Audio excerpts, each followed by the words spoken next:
சற்றுமுன் வெளியான முக்கிய அறிவிப்பின்படி ரேஷன் கார்டு வைத்துள்ள அனைவரும் கவனத்தில் கொள்ளக்கூடிய மிக மிக முக்கியமான அறிவிப்பு ஒன்று வெளியாகியுள்ளது. இதை பத்தி விரிவாக நம்ம வீடியோல பார்க்க போறோம். வீடியோ கடைசி வரைக்கும் ஸ்கிப் பண்ணாம பாருங்க. வீடியோக்குள்ள போறதுக்கு முன்னாடி இந்த வீடியோக்கு ஒரு லைக் பட்டனை பிரஸ் பண்ணிக்கோங்க. இப்பதான் நம்ம சேனலுக்கு ஃபர்ஸ்ட் டைம் இருக்கீங்கன்னா சப்ஸ்கிரைப் பட்டனை பிரஸ் பண்ணிக்கோங்க. வாங்க வீடியோக்குள்ள போகலாம். நாட்டில் உள்ள ஏழை எளிய மக்களுக்கு உதவுவதற்காகவே ரேஷன் திட்டம் செயல்படுத்தப்பட்டு வருகிறது. ரேஷன் திட்டத்தின் கீழ் மலிவு விலையிலும் இலவசமாகவும் ரேஷன் உதவிகள் வழங்கப்பட்டு வருகின்றன. அது மட்டுமல்லாமல் நிதி உதவியும் ரேஷன் பயனாளிகளுக்கு வழங்கப்படுகிறது. ரேஷன் கார்டு இருந்தால் மட்டுமே இந்த உதவிகளை எல்லாம் பெற முடியும்.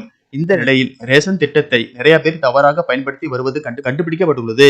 நிறைய பேர் போலியான ஆவணங்களை கொண்டு ரேஷன் கார்டு வாங்கியுள்ளனர். அதே போல பலர் அதிக வசதி படைத்தவர்களாக இருந்து கொண்டு ரேஷன் கார்டை வாங்கி அதை பயன்படுத்தாமலேயே வீட்டில் வைத்திருக்கின்றனர்.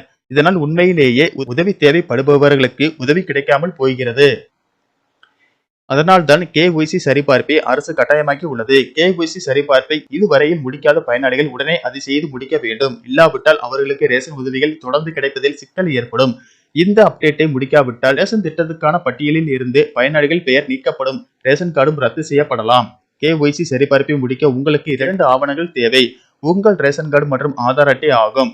இவை உங்கள் மொபைல் எண்ணுடன் இணைக்கப்பட்டிருக்க வேண்டும். அருகில் உள்ள ரேஷன் கடை அல்லது அரசு சேவை மையத்தின் உதவியுடன் நீங்கள் KYCயை 2 வழிகளில் முடிக்கலாம். மத்திய அரசு வெளியிட்டுள்ள அறிவிப்பின்படி KYC சரிபார்ப்பு செய்வதற்கான கடைசி நாள் ஜூன் 30ஆம் தேதி ஆகும். அதற்குள் KYC சரிபார்ப்பை முடிக்க வேண்டும். தமிழ்நாட்டில் ரேஷன் அட்டைதாரர்களுக்கு KYC சரிபார்ப்பை முடிக்க அரசு தரப்பில் சிறப்பு ஏற்பாடு செய்யப்பட்டுள்ளது. வயதானவர்கள், உடல் ஊனமுற்றோர் போன்றோர் ரேஷன் கடைக்கு நேரடியாக செல்ல முடியாத சூழல் இருப்பதால் அவர்களுடைய வீடுகளுக்கே நேரடியாக வந்து KYC சரிபார்ப்பு செய்யும் வசதி உள்ளது. ரேஷன் பொருட்களை வீட்டுக்கே கொண்டு வந்து கொடுக்கும் வசதியும் இருக்கிறது.